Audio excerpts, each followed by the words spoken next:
Assalamualaikum warahmatullahi wabarakatuh. Baik, untuk adik-adik semua yang kelas 10 ya, ini matematika wajib. Kita masuki part yang ketiga ya. Nah, ini macam-macam fungsi ya. Yang pertama adalah fungsi konstan. Ini disimbolkan atau dinotasikan dengan fx sama dengan k, dengan k-nya adalah konstan k. Nah, pengertiannya sendiri, fungsi konstan adalah fungsi yang memasangkan setiap anggota domain ke satu nilai di daerah kawannya ya. Dengan kata lain, hanya mempunyai satu nilai ranknya di sini ya, atau daerah hasilnya. Nah, ini contohnya seperti ini. Himpunan A-nya itu ABC, himpunan B-nya adalah P. Nah, A, B, dan C ini ternyata dipetakan ke anggota yang sama, yaitu P di B ya. Nah, jadi P ini hanya satu-satunya yang merupakan daerah hasilnya ya, atau ranknya, itu maksudnya ya. Nah, yang kedua adalah fungsi identitas ya, atau fx sama dengan x ya. Nah, fungsi identitas sendiri adalah fungsi yang memasangkan setiap unsur domain ke nilai itu sendiri ya. Misalkan 2 nanti dipasangkannya dengan 2 lagi. Misalkan 3 dipasangkannya harus dengan 3, min 10 dipasangkannya harus dengan min 10. Nah, maka grafik fungsi identitas berupa sebuah garis lurus. Nah, ini min 1 dipasangkan dengan min 1, nanti 0 dengan 0, di sini 1 dengan 1, 2 dengan 2, x-nya 2, y-nya 2 maksudnya gitu ya. X-nya 3, y-nya juga 3. Maka nanti kalau dihubungkan titik-titik itu akan merupakan sebuah garis lurus. Masalah yang 3 atau yang C ya, fungsi linear ini dinotasikan sebagai fx sama dengan ax ditambah b. Dengan a-nya nggak boleh 0 ya, kalau a-nya 0 berarti hanya cuma b. Berarti fx sama dengan b atau b-nya konstan berarti ya, sama seperti yang a. Makanya di sini a-nya nggak boleh 0. Fungsi linear adalah fungsi yang peubahnya berpangkat 1. Nah, x-nya hanya berpangkat 1 ya. Grafiknya berupa garis lurus sama kayak tadi ya, tapi tidak selalu dipasangkan dengan dia sendiri. Nah, contohnya ini. Gambarlah grafik fungsi fx setengah x dikurangi 3. Nah, ini fx dengannya itu kan sama saja.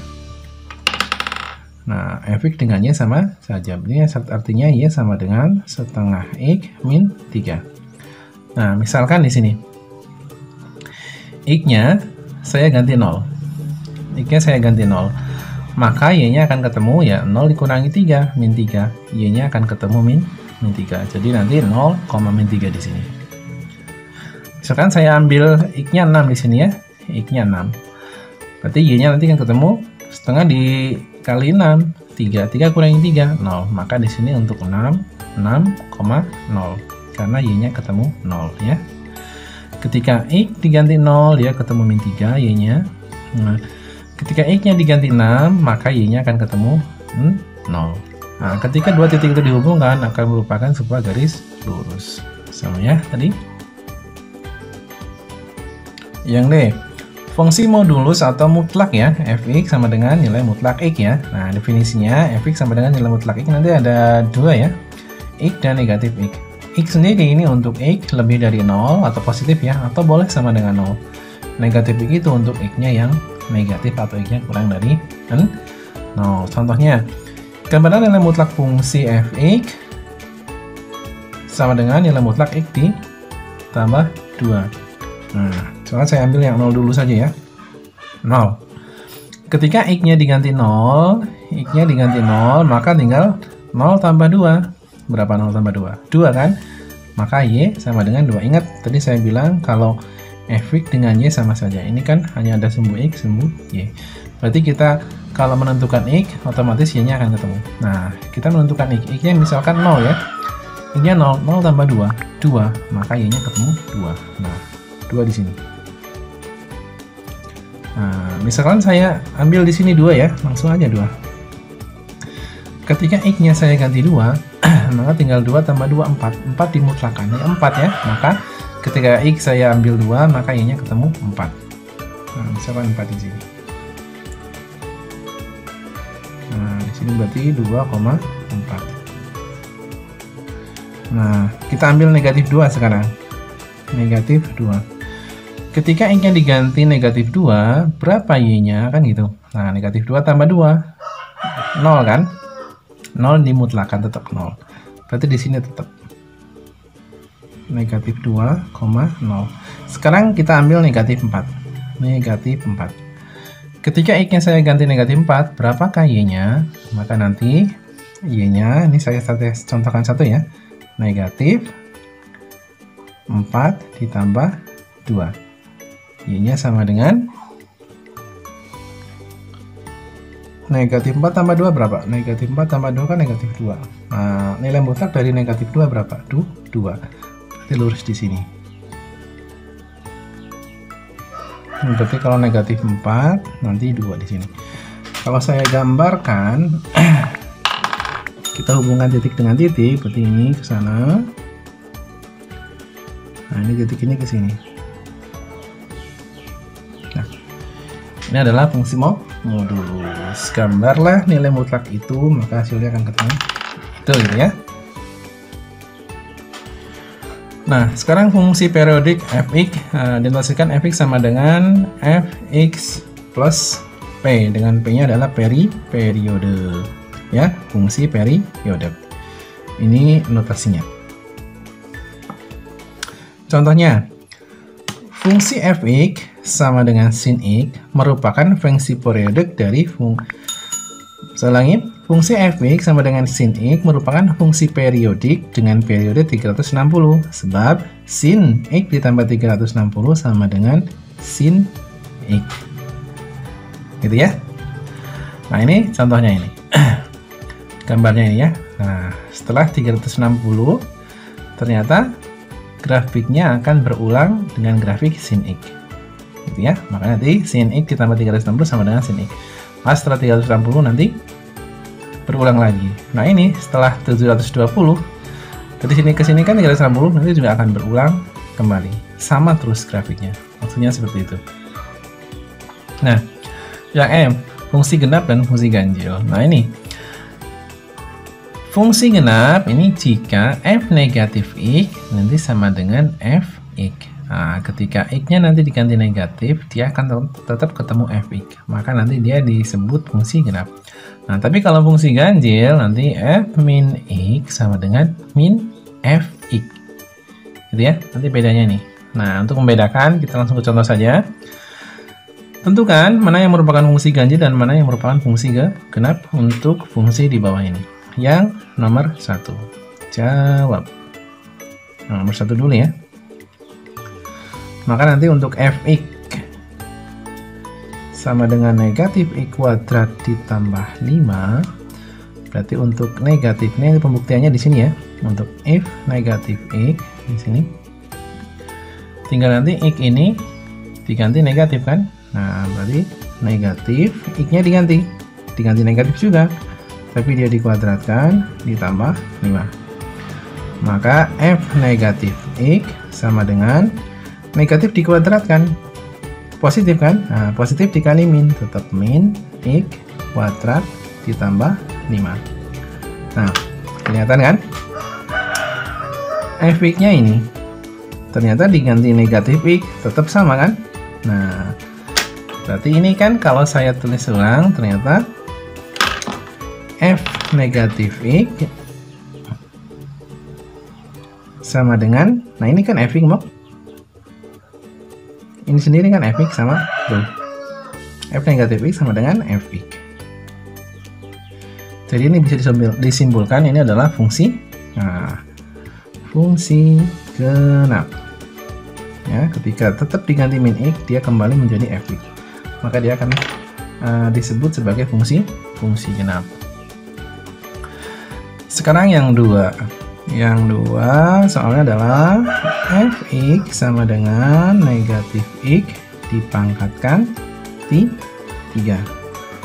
Gitu kan? Dipangkatkan 3. Sorry, x ya. X dipangkatkan 3. Dikurangi 2. Nah, berarti nanti tinggal f negatif x saja. Berarti nanti x-nya diganti negatif kan? Negatif x, tapi dia dipangkatkan 3 min 2. Maka f negatif x sama dengan negatif pangkat ganjil, pasti dia tetap negatif kan? Nah, ini berarti tetap min x pangkat 3 sama. Nah, min 2. Tuh kan? Sama lagi kan? Nah, Oh, bukan sama ini ya. Ini berarti kalau saya keluarkan negatifnya, nah ini bukan dikeluarkan, nggak usah dikeluarkan pun sama aja ini.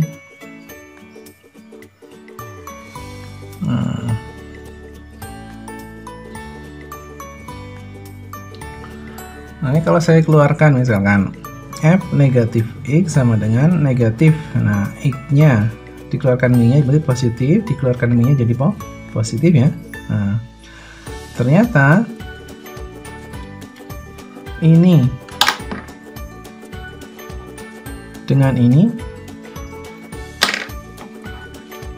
ya, ternyata kan beda ya. Nah, berarti nanti F negatif X ternyata tidak sama dengan F X, gitu kan? Tidak sama juga dengan negatif F X. Jadi untuk fungsi Fx X pangkat 3 min 2 ini bukan fungsi genap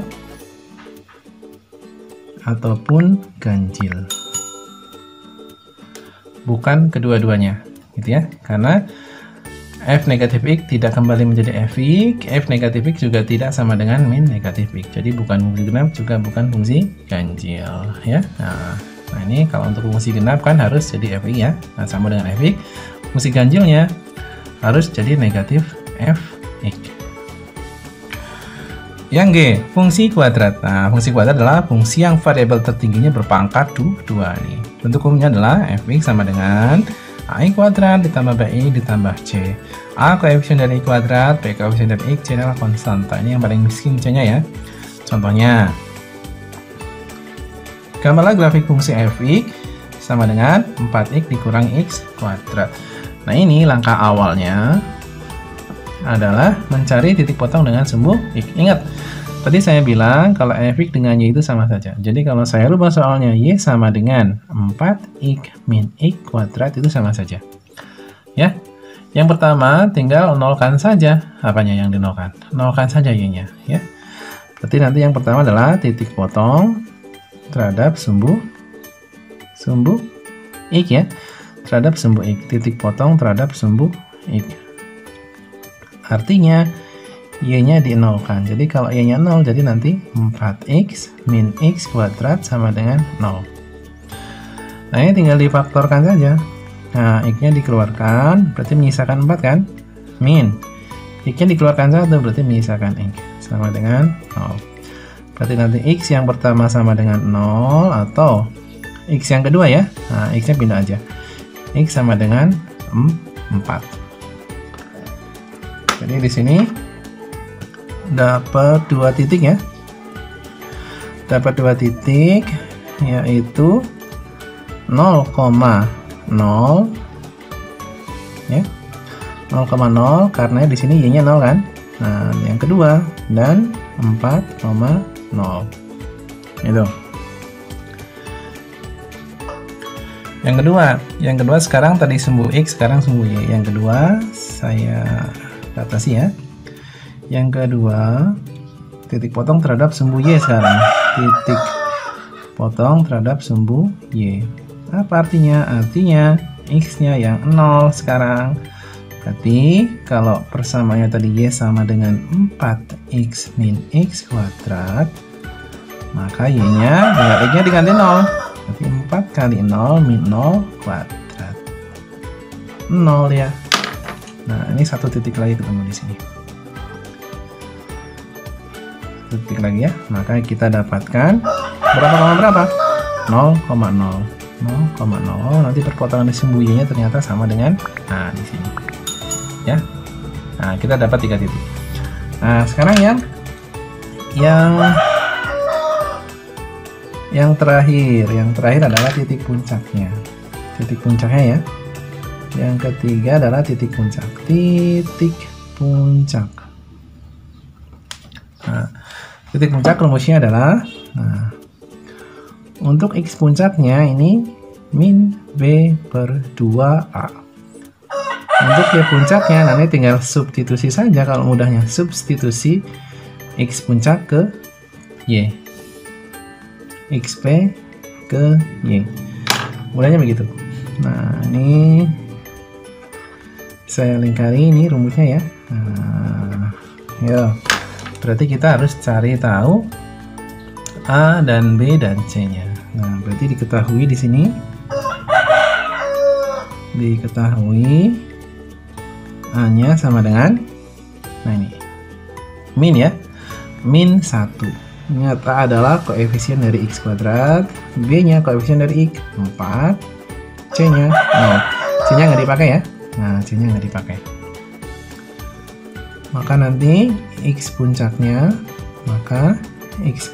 berarti min B per 2A, berarti min B, min 4 per 2 kali A. 2 kali min 1, min 2. Ketemu min, bagi min, plus. Ketemu 2 kan? Ketemu 2. Oke. X puncaknya ketemu 2. Sekarang Y puncaknya, maka Y puncaknya substitusikan saja. Ini yang saja Y puncak, berarti 4x min I kuadrat ya. 4x min I kuadrat sama dengan 4 dikali 2 min 2 kuadrat. 8 dikurangi 4, 4. Y puncaknya ketemu 4. Nah, maka nanti puncaknya, ini sini aja ya. Maka puncaknya ada di 2,4. Nah, dari 1, 2, 3, 4 ini kita tinggal gambar saja. Nah, saya geser. Kita tinggal gambar saja.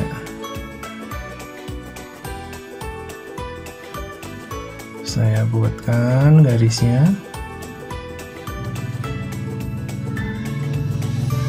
Di sini 0,0 ya. Nah, 0,0 di sini. Berarti sudah 2 dengan sini sekaligus 2 ya. Sekaligus sudah 2 nih. Nah, ini sudah digambar di sini 0,0. Kemudian 4,0. 1 2 3 4. 4,0 di sini. Kemudian 2,4 berarti 1,2 1 2 2 di sini, 4 di atas berarti 1 2 3 4. Nah, di sini. Di sini 2,4 sebagai puncaknya. Jadi kalau puncak berarti ini, nah, gambarnya ke bawah sini. Berarti nanti kalau saya hubungkan, nah, ini sini kalau saya hubungkan, nah ini grafik fungsi kuadrat. Nah, ini langkah-langkahnya ya. Jadi potong terhadap sumbu X, Y-nya 0 kan, ketemu 2 titik. Tidak selalu 2 titik ya, kadang-kadang 1 titik. Ditentang dengan sumbu Y, X-nya yang di 0 kan, mau ketemu perpotongan di sumbu Y di 0,0 juga. Kemudian titik puncaknya, ini rumusnya min B per 2A, ketemu X puncaknya, tinggal nyari Y puncaknya. Substitusikan saja hasilnya ke persamaan. Nah, ketemu puncaknya. Gitu ya. Nah, sekarang untuk latihannya. Sebutkan apakah fungsi-fungsi berikut ganjil atau genap, atau keduanya ya, atau keduanya atau bukan keduanya juga ya. Bisa ganjil, bisa genap, bisa keduanya, bisa bukan keduanya. Yang kedua, gambarlah grafik fungsi kuadrat berikut. Fx sama dengan I kuadrat min 6x ditambah 8. Silakan dikerjakan di kertas nanti ya. Kalau materi silakan dirangkum di buku tulis. Setelah PSBB nanti dikumpulkan untuk tugas-tugasnya untuk saya nilai. Terima kasih. Saya ini di rumah saja. Jaga kesehatan. Assalamualaikum warahmatullahi wabarakatuh.